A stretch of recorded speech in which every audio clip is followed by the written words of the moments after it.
the production of vowel sounds. So our today's topic is production of vowel sounds के जो vowel sounds हैं English language में वो कैसे प्रोड्यूस होती हैं। अब ये जो डायग्राम है साथ में बनी हुई है, अगर ये आपको याद हो जाती है तो वेल एंड गुड, नहीं याद होती तो इट्स ओके, कोई बनानी कंपल्सरी नहीं है। लेकिन जो प्रोडक्शन है वाउल साउंड्स की वो आपको सही से आनी चाहिए। सो वाउल साउंड्स जो हैं वो बेसिकली दो तरह की होती हैं इंग्लिश लैंग्वेज में। एक होती हैं मोनोफ्थोंग्स, दूसरी होती हैं डिफ्थोंग्स। मोनो लैटिन में कहते हैं वन को और डाई कहते हैं टू को। So mono means one, di means to.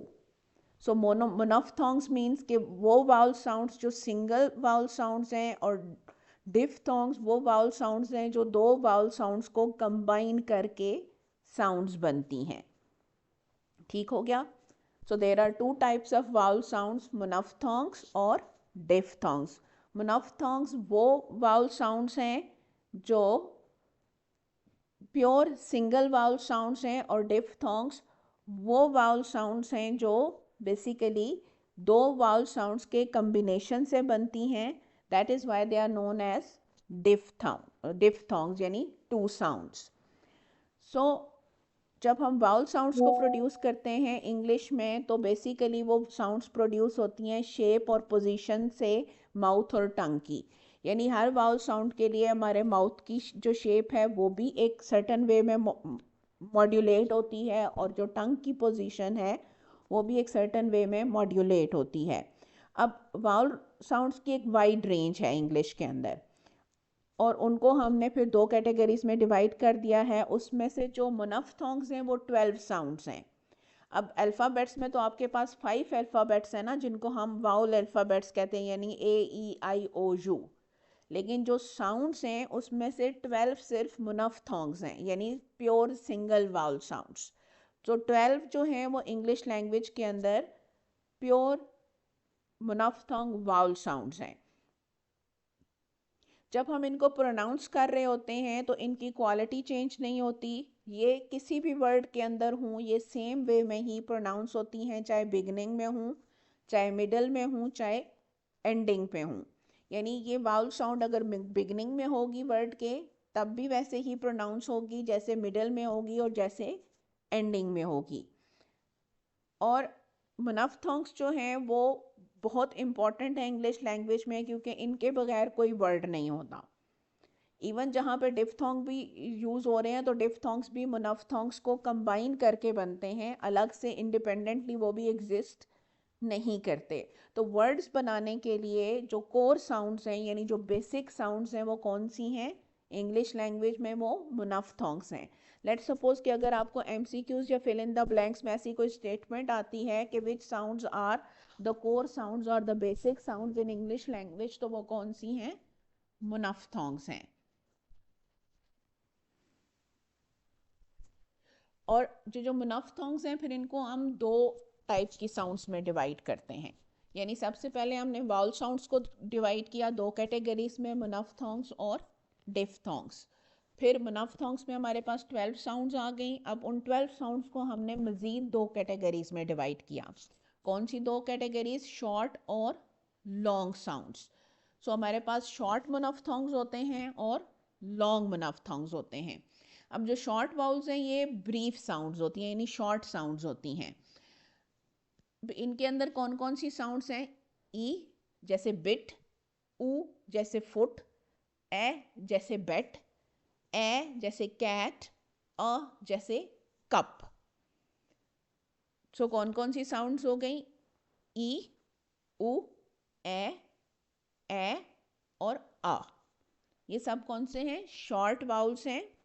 Symbols आपने इनके प्रैक्टिस करने हैं। मैं आपको एक दफ़ा ये जो वाउल साउंड्स हैं ये एक चार्ट की फॉर्म में दिखा देती हूँ। You have to note them down and practice them.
ये स्क्रीन पे दिखा देती हूँ।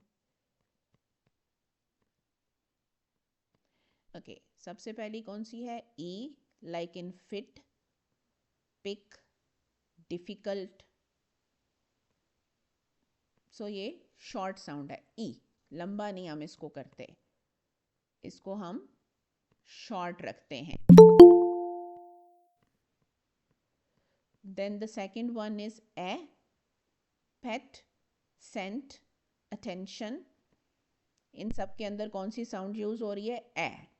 फिर उससे ज़रा सी बड़ी है, इसका सिंबल भी देखें आप, उससे थोड़ा सा डिफरेंट है। ए, पैट, फ्लैट, फैमिली। अब पैट और पैट में एक ही डिफरेंस है वाउल साउंड का, एक में शॉर्ट साउंड है, दूसरे में लॉन्ग साउंड है। बाकी दोनों साउंड्स देखें उसकी सेम है। पी, प और ठ दोनों सेम साउंड्स हैं इस वर्ड के अंदर। एक ही साउंड चेंज हो रही है, एक में शॉर्ट एक में लॉन्ग, लेकिन वर्ड्स डिफरेंट हो गए, मीनिंग भी डिफरेंट हो गए। PAT, PAT. फिर अ साउंड है, बहुत ही शॉर्ट साउंड होती है, इसको कट साउंड भी कहते हैं। बिल्कुल शॉर्ट होती है, जैसे कट, जंप, कवर। फिर ऊ साउंड है, बिल्कुल जैसे हॉर्स शू होता है उसके शेप में बनी होती है, फुट, बुक, कुशन। फिर ओ, जैसे पॉट, डॉग, हॉस्पिटल। फिर ए, सॉरी अ, बिल्कुल शॉर्ट, अबाउट, सिस्टम, कंप्लीट। ये वो वाउल साउंड्स हैं जिनको हम क्या कहते हैं? 7 शॉर्ट वाउल साउंड्स। मुनफ्थोंग्स ही हैं ये, लेकिन ये शॉर्ट साउंड्स हैं और ये कितनी हैं? 7 हैं। ई, ए, उ, ओ और अ। ये शॉर्ट वाउल साउंड्स हैं जिनको हम मुनफ्थोंग्स कहते हैं, और मुनफ्थोंग्स में भी ये शॉर्ट वाउल साउंड्स हैं, लॉन्ग वाउल साउंड्स नहीं हैं। मुनफ्थोंग्स की जो दूसरी कैटेगरी है that is long vowel sounds. Long vowel sounds जो हैं वो शॉर्ट वाउल साउंड्स की निस्बत थोड़ी सी लंबी होती हैं। जैसे ई जो है वो शॉर्ट है, जैसे शिप। ई लॉन्ग साउंड है, जैसे शीप। ऊ जैसे फूड। आ जैसे फादर। ओ जैसे कॉट। अ जैसे एंट। अर जैसे bird.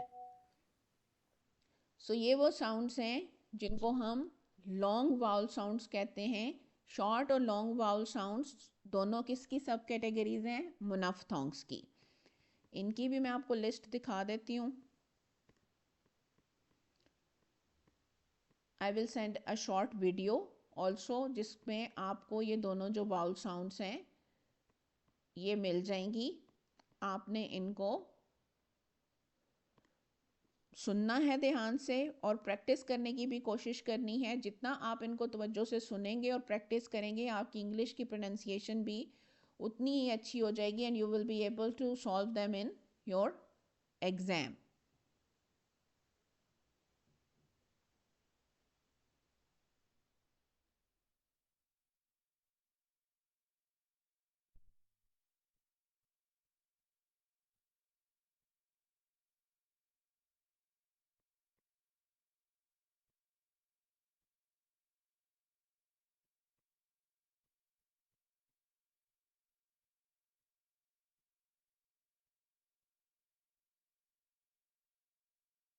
As you can see these sounds. So कौन कौन सी साउंड्स हैं? ए जैसे केक। ई जैसे कीप, बाइक, होम। ऊ जैसे क्यूट।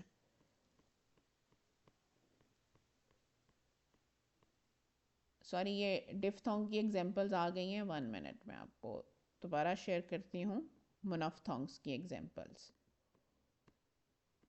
ये बाय मिस्टेक डिफ्थोंग्स की आ गई हैं, जो ऑब्वियसली लॉन्ग होते हैं क्योंकि वो दो साउंड्स हैं.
So these are long vowel sounds: e, seen, me, feel. A, calm, start, father. O, call, long, folk. अब इसमें जो आर है चूँकि वो कॉन्सोनेंट से पहले आ रहा है इसलिए ये प्रोनाउंस नहीं होता. इंग्लिश लैंग्वेज में जब भी आर किसी कॉन्सोनेंट से पहले आए या किसी वर्ड के एंड पे आए वो प्रोनाउंस नहीं होता, बल्कि वाउल साउंड जो है वो लंबी हो जाती है. ऊ, बूट, यू, फूल, अ, बर्ड, लर्न, टर्न. तो ये वो वाउल साउंड्स हैं जो इनको हम लॉन्ग वाउल साउंड्स कहते हैं, मुनाफ्थोंग्स कहते हैं. और ये मुनाफ्थोंग्स की वो वाउल साउंड्स हैं जो कौन सी वाउल साउंड्स हैं? Long vowel sounds. So I hope ये वाउल साउंड्स आपको क्लियर हो गई हैं. अगर इनमें कोई भी कंफ्यूजन है तो you can ask.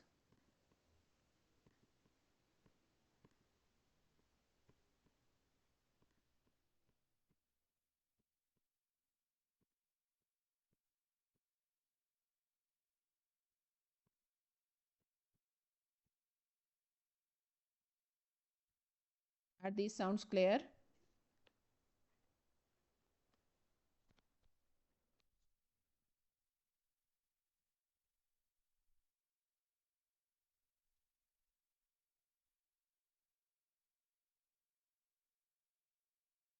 Class, can you hear me?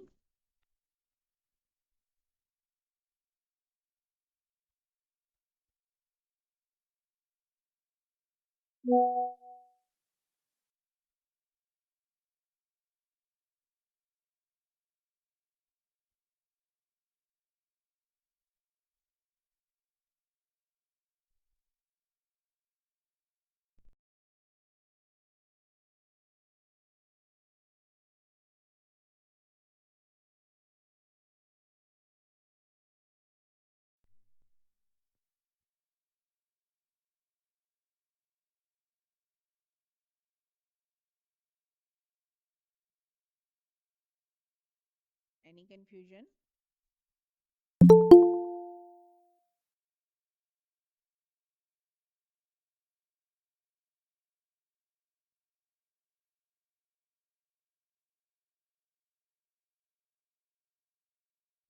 All right. अब जब आप इन मुनाफ्थोंग्स को प्रोड्यूस करते हैं तो आपको टंग और लिप्स की पोजीशन को फोकस करना पड़ता है. सबसे पहले जब आप हाई वाउल्स प्रोड्यूस करते हैं यानी लॉन्ग वाउल्स प्रोड्यूस करते हैं जैसे ई, इनको हाई वाउल्स और लो वाउल्स भी कहते हैं. यानी जो शॉर्ट वाउल्स हैं वो लो वाउल्स हैं और जो लॉन्ग वाउल्स हैं वो क्या हैं? हाई वाउल्स हैं. जब आप जैसे लॉन्ग हाई वाउल्स जब आप प्रोड्यूस कर रहे हैं ई वाउल्स, तो उसके लिए आपकी जो टंग की पोजीशन है वो आपके माउथ की जो रूफ है उसके क्लोज होती है। तो अगर आपको कोई शॉर्ट क्वेश्चन आता है कि जो लो वाउल्स हैं या हाई वाउल्स हैं उनको प्रोड्यूस करने के लिए माउथ या टंग की पोजीशन क्या होनी चाहिए, तो आपकी टंग की पोजीशन आपके माउथ की रूफ के क्लोज होनी चाहिए टू प्रोड्यूस हाई वाउल्स। और जब आपने लो वाउल्स प्रोड्यूस करनी हो जैसे ए या ऊ, सॉरी ए या ई, तो आपकी जो टंग की जो पोजीशन है वो माउथ में नीचे होनी चाहिए यानी लो होनी चाहिए। For high vowels, the tongue position will be high in the mouth. For low vowels, the position of the tongue will be low in the mouth. और जो rounded vowels हैं जैसे ऊ, तो उसके लिए आपको अपने lips को round करना पड़ेगा. So your lips will be in a rounded position. और जो rounded vowels हैं like ई, तो आपको अपने lips को बिल्कुल अनराउंडेड वाउल्स हैं जैसे ई, ए, अर, तो इनके लिए आपके लिप्स रिलैक्स्ड पोजीशन में होंगे। जैसे जैसे हम स्माइल कर रहे होते हैं तो थोड़े से रिलैक्स्ड होते हैं, हमारे लिप्स खुले हुए होते हैं, उस तरह से हमारे लिप्स थोड़े से रिलैक्स्ड पोजीशन में होंगे। तो ऑर्गन्स की पोजीशन क्या होगी? हाई वाउल्स के लिए टंग जो है वो माउथ की रूफ के क्लोज होगी यानी टंग की पोजीशन हाई होगी। लो वाउल्स के लिए टंग की पोजीशन लो होगी यानी माउथ के फ्लोर के क्लोज होगी। राउंडेड वॉल्स के लिए हम लिप्स को राउंड करेंगे, अनराउंडेड वॉल्स के लिए हम लिप्स को रिलैक्स्ड रखेंगे। सो ये हो गए हमारे मोनाफ्थोंग्स। अब आते हैं हमारे पास डिफ्थोंग्स। डिफ्थोंग्स जो हैं वो बेसिकली क्या हैं? टू साउंड्स का combinations.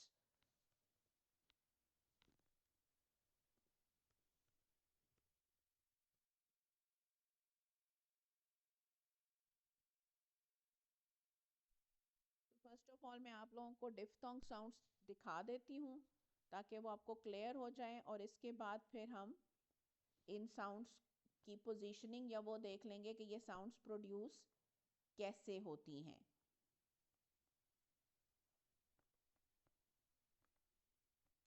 So first of all हमारे पास जो फर्स्ट डिफ्थोंग है वो देखें, ये भी दो साउंड्स कंबाइन हो रही हैं, ए ई। दूसरी है आ ई आई। तीसरी है ओ ई ओई। ओ उ ओ। आ उ औ। देन ई आ इया। देन ए आ ए। देन उ आ उआ। सो ये वो साउंड्स हैं जो दो साउंड्स के कम्बिनेशन से बनती हैं। तो वर्ड्स की एग्जांपल क्या है? फॉर ए, डे, से, मेक। ये डे से मेक नहीं है, दे आर डे, से, मेक। आई, माई, स्काई, लाइट। ओए, boy, toy, noise. O, go, no, boat. Ow, now, how, town. Ear, here, fear, near. Air, bear, care. Ua, tua, poor, sure. So that is how these sounds are pronounced in English language.